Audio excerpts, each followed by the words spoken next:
నమస్తే, welcome to Leo. మనతో ఉన్నారు సీనియర్ జర్నలిస్ట్ హేమ సుందర్ గారు. సార్ నమస్తే.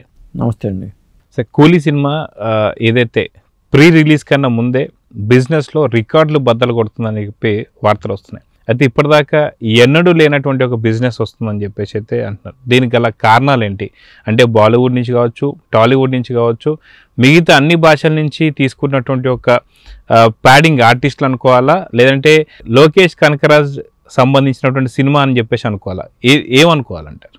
అంటే ఈ సినిమా ప్యాడింగ్ ఆర్టిస్ట్ ఒక కారణం, లోకేష్ కనకరాజ్ ఒక కారణం, రజనీకాంత్ ఒక కారణం, పైగా అమీర్ ఖాన్, నాగార్జున, సోబిన్ సాహిరు, ఇట్లా ఇంతమంది, ఉపేంద్ర కూడా ఉన్నట్టున్నాడు. ఇట్లా వీళ్ళంతమంది ఆర్టిస్టులతో సినిమా చేయటం అనేది మామూలు విషయం కాదు. ముఖ్యంగా రాబోయే ఈ 6 నెలల్లో కూడా రిలీజ్ అయిపోతున్న సినిమాల్లో అత్యంత క్రేజ్ ఉన్న ప్రాజెక్టుగా కూలీకి చెప్పాలి. రజనీకాంత్ సినిమా చాలా వచ్చినాయి, ఏ సినిమాకి ఈ స్థాయిలో బిజినెస్ జరగలేదని ఒక సమాచారం. అంటే రిలీజ్ దాదాపు ఒక నెలకు దగ్గరగానే ఉంది కాబట్టి ఒక 700 కోట్ల రూపాయలు బిజినెస్ జరిగింది, pre release business. Rajinikanth cinema Jailer 500 కోట్ల రూపాయలే వసూలు చేసింది గ్రాస్ పరంగా చెప్పుకుంటే. అప్పట్లో అదే ఒక రికార్డుగా అనుకున్నాం. అలాంటిది సినిమా రిలీజ్ కాకుండా 700 కోట్ల రూపాయలు బిజినెస్ జరగడం అంటే అది మాటలు కాదండి, ఒక రేర్ రికార్డు.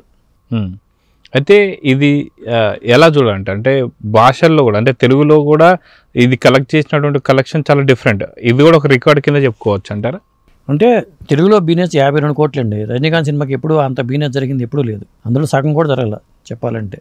ఇది ఒక రేర్ రికార్డు. ఏషియన్ ఫిల్మ్స్ వాళ్ళు మరి సురేష్ బాబు గారు, బన్నీ వాసు ఇలా ఒక సిండికేట్గా తీసుకున్నారనేది ఒక సమాచారం ఉంది. అసలు నాగార్జున కూడా పోటీ పడ్డాడు అన్నారు, లేదా ఆయన తీసుకుని వీళ్ళందరికీ మళ్ళీ అమ్మారా తెలియదు. కానీ మొత్తానికి 52 కోట్ల నుంచి తెలుగు బిజినెస్ ఉంది. అలాగే తమిళ్లోనే 100 కోట్లు అంటున్నారు, అదొక పెద్ద రికార్డు. 100 కోట్ల రూపాయలు ప్రీ రిలీజ్ బిజినెస్. అలాగే మరి శాటిలైట్, ఓటీటీ కలిపి 120 కోట్ల పైన చెప్తున్నారు, అదొకటి. తర్వాత ఓవర్సీస్లో 80 కోట్లు చెప్తున్నారు. ఓవర్సీస్లో 30 కోట్లు కూడా రాని ఇది ఉంది. అలాంటిది ఓవర్సీస్ బిజినెస్ 80 కోట్లు అంటే అది మామూలు రికార్డు కాదు. ఇలా చూసుకున్నప్పుడు కన్నడ లేకపోతే మలయాళం ఇలా రైట్ తీసుకున్నప్పుడు ఓవరాల్గా ఒక 600 నుంచి 700 కోట్ల రూపాయలు బిజినెస్ జరిగిందనేది లెక్కలు చెప్తున్నాయి. అదేండి. అదే మనం చూసుకుంటే ఇప్పటిదాకా తెలుగులో 1000 కోట్లు దాటినటువంటి సినిమాలు దాదాపు 2-3 సినిమాల కింద చెప్పుకోవచ్చు. బాహుబలి కావచ్చు, అదేవిధంగా పుష్ప కావచ్చు, పుష్ప 2 కావచ్చు, ఇలాంటి సినిమాలు కొన్ని ఉన్నాయి. అదేవిధంగా దంగల్ కావచ్చు, మిగతా కొన్ని సినిమాలు హిందీకి ఉన్నాయి. కన్నడకు కూడా మనం చూసుకుంటే కేజీఎఫ్ కావచ్చు, ఇలాంటి సినిమాలు కొన్ని ఉన్నాయి. కానీ ఇప్పటిదాకా 1000 కోట్లు దాటినటువంటి ఒక్క తమిళ సినిమా కూడా లేదు. సో ఈసారి ఆ రికార్డులు కూడా బద్దలు కొట్టబోతుందా అంటే ఏమంటారు? కరెక్ట్. ఎందుకంటే రజనీకాంత్ కూడా లేదు. రజనీకాంత్ అంత సూపర్ స్టార్ అనుకున్నా కానీ ఆయనకి ఆ రికార్డు లేదు. 1000 కోట్లు వసూలు చేసిన సినిమా షారుఖ్ ఖాన్కి ఉంది కానీ రజనీకాంత్కి లేదు. ఒకవేళ ఈసారి అది వసూలు చేయగలిగితే ఒక 200 కోట్లకి రజనీకాంత్కి ఒక పెద్ద రికార్డు అవుద్ది. ఇంకొకటి ఏంటంటే లోకేష్ కనకరాజ్ కూడా ఒక ఇంటర్వ్యూ చెప్పాడు, నేను ఈ ప్రాజెక్ట్ మీద 2 సంవత్సరాల నుంచి కూర్చున్నాను, లియో సినిమా హడావుడిగా చేయాల్సి వచ్చింది అనే మాటలు వాడుతూ, నేను అంతా ఫోకస్ పెట్టింది 2 సంవత్సరాల నుంచి పెట్టాను, రజనీకాంత్ గారి సినిమా ఇది కాన్సన్ట్రేషన్ మనం ఎక్కువ పెట్టాలనే ఉద్దేశంతో నిద్రాహారాలు మాని దీని మీదే కూర్చున్న స్క్రిప్ట్ మీద అద్భుతంగా వచ్చింది అనే మాటలు ఆయన అన్నాడు. ఇంకొకటి ఏంటంటే అమీర్ ఖాన్ దీంట్లో నటించడం, పూజా హెగ్డే ఒక కామియో రోల్ అమీర్ ఖాన్ నటించడం అనేది విశేషంగా చెప్పాలి. ఆ స్థాయి నటుడు ఇలాంటి సినిమాల్లో నటించడు. నాగార్జున కూడా ఒక ఇంటర్వ్యూలో చెప్పాడు, నా కాంబినేషన్ అమీర్ ఖాన్ కాంబినేషన్లో నేను అమీర్ ఖాన్ కాంబినేషన్లో సినిమా సీన్స్ లేవు, నా సపరేట్గా ఉంటుంది అని చెప్పాడు ఆయన. అంటే సినిమాకి సంబంధించిన చాలా వరకు కొంత పాయింట్స్ ఇంటర్వ్యూ ద్వారా చాలా విషయాలు బయటకు వచ్చినాయి. కానీ ఇది ఎంత వసూలు చేయబోతుంది ఈ కూలీ సినిమా అనేది చూడాలి. ఎందుకంటే ఇది ఓపెనింగ్స్ ఎలా ఉండబోతున్నాయి ఏమిటి, మళ్ళీ వార్ 2 కాంపిటీషన్లో వార్ 2 ఉంది. ఈ 2 సినిమాలు పోటీ పడితే దేనికి నష్టం జరుగుతుంది, ఖచ్చితంగా కంపారిజన్ ఉంటుంది. అది అయితే ఈ సినిమా గురించి చెప్పుకోవాలంటే దాదాపు నాగార్జున గారు కావచ్చు, ఉపేంద్ర కావచ్చు, ఆమిర్ ఖాన్ కావచ్చు, ఇలా ఎంతోమంది ఈ సినిమాలో మనకి కనిపించబోతున్నారు. సో ఇలాగా రేర్ కాంబినేషన్ అని చెప్పి అనుకోవచ్చా ఇంతమంది ఆర్టిస్టులు, అదే ఇంత పెద్ద దిగ్గజాలు ఒకే సినిమాలు ఉండడం అనేది ఎలా చూడాలంటారు? కన్నప్పని చూసాము, అది రేర్ కాంబినేషన్. ముందే అనుకున్నాం పెద్ద సినిమా అయిపోద్ది అనుకున్నాం. సినిమా కూడా పాజిటివ్ టాకే వచ్చింది, కానీ థియేటర్ చూస్తే జనం లేరు. నిజం చెప్పాలంటే 100 కోట్ల మేరకు నష్టం వచ్చింది అనే మాట వస్తుంది కన్నప్పకి. అంటే మనం ఊహించుకుంటాం ఒకటి, సినిమా పాజిటివ్గా ఉన్నా జనం రావట్లా, అదొక పెద్ద డ్రాబ్యాక్ అండి. సినిమా ఎంత పెద్ద సినిమా అయినా కావచ్చు, కానీ థియేటర్కి జనం రప్పించడం అనేది పెద్ద టాస్క్ అయిపోయింది.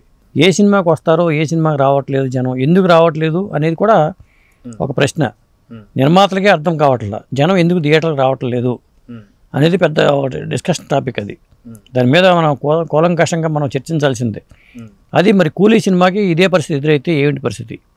ఇంత పెద్ద బడ్జెట్ రజనీకాంత్ మరి సూపర్ స్టారు 75 ఏళ్ల వయసులో ఇంత పెద్ద సినిమా చేస్తున్నాడు. పైగా 35 ఏళ్ళుగా ఆయన సూపర్ స్టార్గా వెలిగిపోతూ ఉన్న హీరో.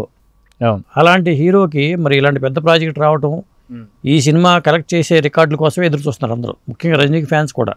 ఇంత వయసులో హీరోగా చేస్తూ ఇంత పెద్ద ప్రాజెక్ట్ చేయడం. షారుఖ్ ఖాన్ లాంటి వాళ్ళు 1000 కోట్లు కొల్లగొట్టినా కానీ, ఎందుకంటే ఆయన రీత్యా వచ్చారో అనుకోవచ్చు మనం. కానీ రజనీకాంత్ విషయం అట్లా కాదే. ఆ వయసులో అందరూ కాడిపారేసి తండ్రి పాత్రలు తాత పాత్రలు చేసుకునే వయసు అది. కానీ ఆయన హీరోగా చేయటం అనేది గొప్ప విషయం.